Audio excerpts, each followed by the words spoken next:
Ayun, oh. Ini-strike. Ayan na. Huli. Ayan na. Fishon. Fishon tayo. Angat.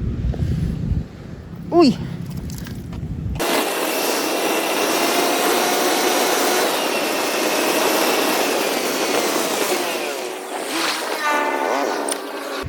Yan guys, nandito tayo ngayon sa Taguig. Magfi-fishing tayo sa creek. Malapit sa ospital. Ay, hospital dito guys. Lipat tayo dun sa may nahuhulihan dun sa kabila. Kasi nadadaanan ko to, tinry ko lang kasi ang ano ng tubig niya, tingin ko mataas yung possibility na makakahuli ng dalag. Siguro meron pero ayaw kumain. Pwede yun. Meron possible din na wala talaga. Kasi may mga pumapasag, nakikita ko dito, may pumapasag. Hindi ko lang sure kung dalag yun. Possible hito din. Bihira naman kumagat yan sa plastic lure. Kadalasan sa bulati kumakagat niya hito.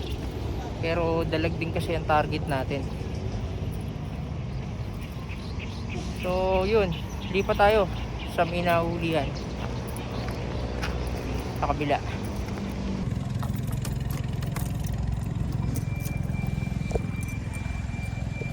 Gusto kong makahuli dito kasi sabi ng mga tao, ayun nga oh, merong pumapasag dun ah.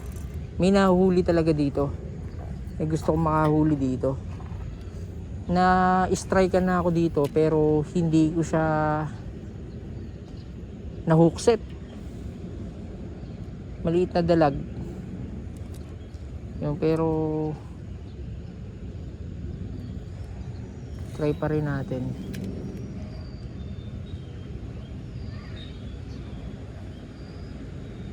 Heavy cover, ang daming sabit. Tinatamad pa naman ako pag ganito. Hindi kasi ako komportable sa sa frog lure. Hindi ako komportable sa frog lure eh. Ang ginagamit ko talaga pang dalag, ang preference ko itong soft bait. Kasi dito ako nakahuli.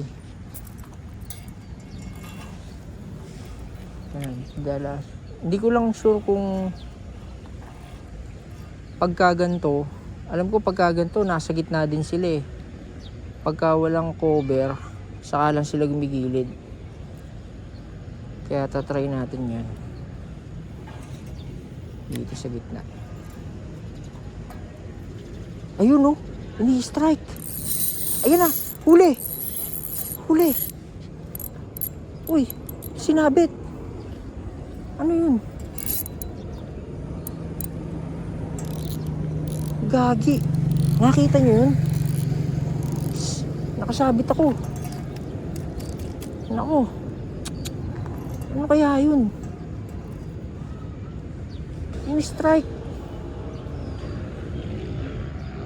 Gagi, sinabit ako.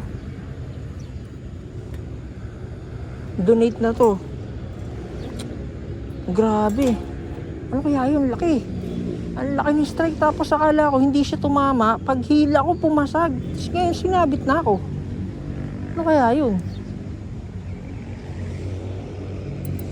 Donate na to. Ano kaya to? Ayun. Nandun pa pala siya. Utang ina. Gagi. Ayoko muna umalis dito. Set up ako.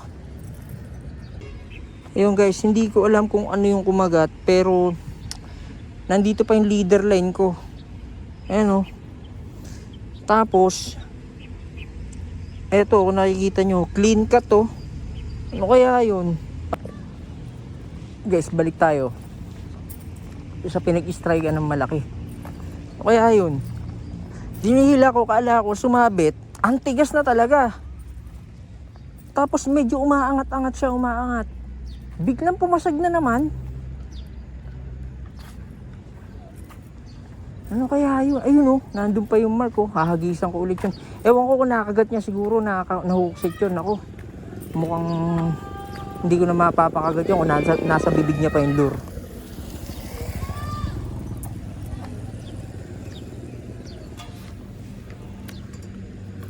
Uy, ang ganda.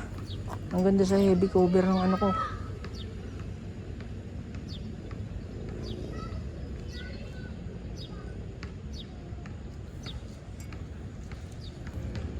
Sabi ng mga bata dito, nakakahuli daw yung tatay nila dito ng ano, ng mga sawa.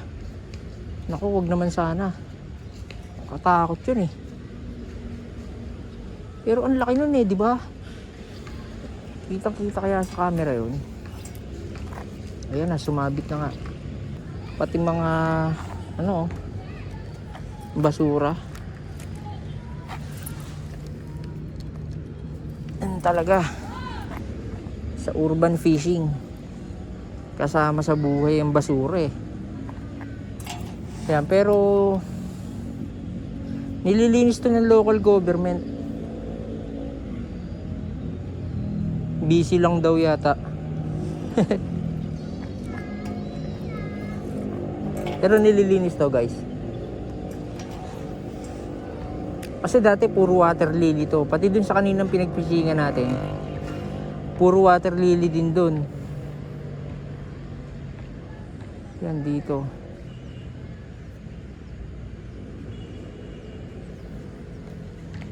Ano kaya yung kumagat na yun? Hindi talaga ako, ano, lagi kong napapaisip ako eh. Naku, sabit. Sumabit.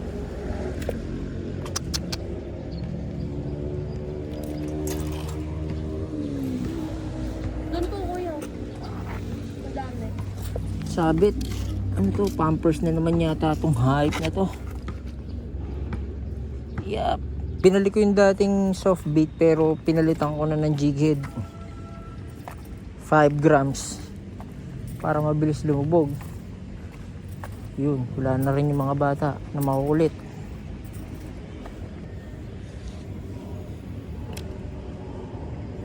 Yun, much better. Tigas. Angat siya oh. Nakailan sabit na oh. Lipat na tayo, ayoko na dito. Yung guys, nandito na tayo ngayon sa spot. Huling spot ko.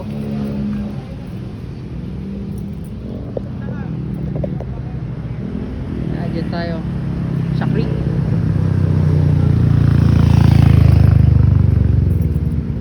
Ito may mga fry. Dito lagi may mga fry. Hindi ko alam kung gurami ba to. Fry ng gurami. Tingin ko fry ng dalag eh. Fry ng... Diyan kayo mamadalag to. Okay guys, sa kabila kasi yung may umi-strike, tinamad na ako kasi nakailang jig head na donate na ako. Puro donate na, puro heavy cover kasi. Ayun, lipat. Ang gamit natin ulit ito, soft bait, yung 3.75 na jig head, tsaka yung soft bait natin na 5 cm. Try natin makahuli. Ayan. Dumudungo sa ibabaw lang eh.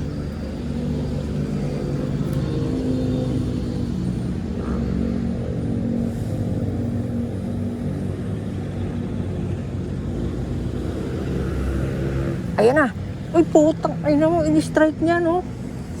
Kitang-kita ko sa ano. Ewan ko guys kung kita, pero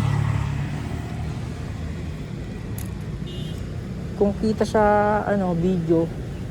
Pero kasi ako nandito sa ibabaw eh. Kitang-kita ko. Hindi ko nahuksit na maayos. Sayang.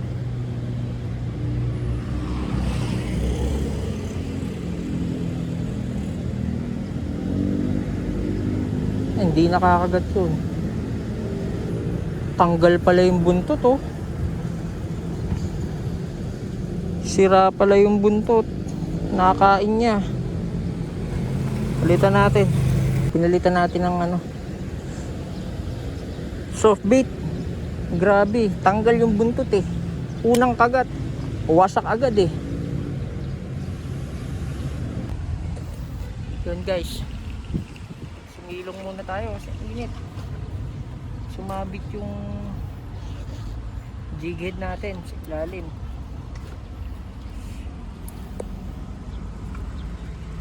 Panghali na eh. Pero may umi-strike dito sa ano ko, spot. Inangkin eh, no? Inangkin na yung spot eh. Hindi kasi napapansin ko wala talagang nag-fishing dito sa spot na to. Ako pa lang. Nagulat nga yung mga tao eh. Kasi nagpipishing ako dito sa kanal. Kaya may nahuhuli din. Ngayon,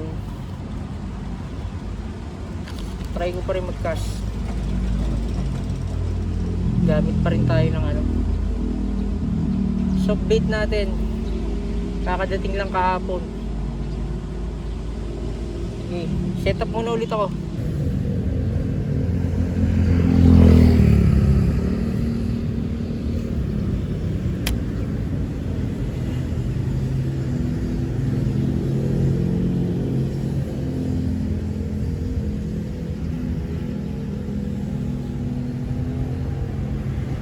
Ayan na. Fish on. Fish on tayo. Laki, dalag. Ano lang, butaret. Ano, bakuli.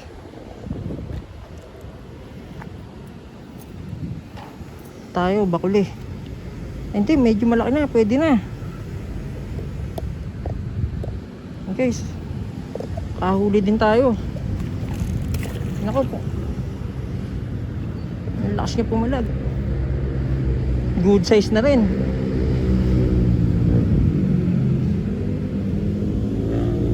Good size na rin siya. Ito yung kaninang malaki na inaabangan yung ano ko.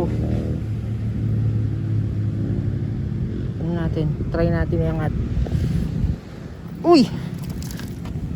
Ayan o. Nice.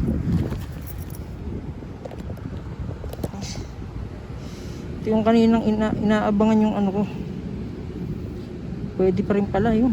Ganda ng tama niya. Ako, buti na lang hindi lumusot sa mata. Nice. Isang tangkal mahigit.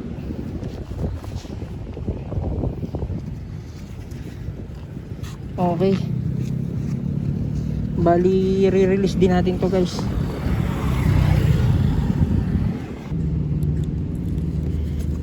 Yun, tanggal. Na. Wait lang. Anuhin natin baka ano na, wala. Na, balik natin sa tubig. Thank you.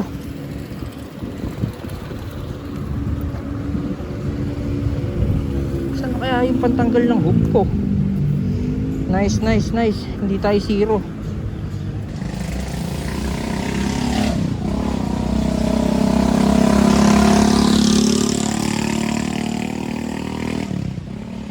So yun guys, nakaisa tayo. Ito yung gamit natin ano,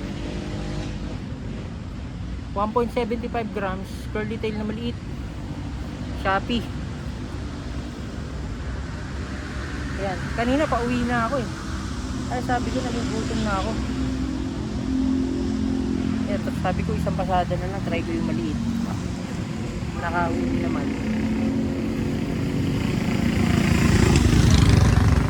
Tapos ano ba ang takeaways natin sa video na to? Takeaways natin eh ano, chamba lang yun. Chamba lang talaga yun guys. Pinagbigyan lang talaga tayo bago umuwi. Nagbigyan tayo para naman daw hindi sayang yung day off.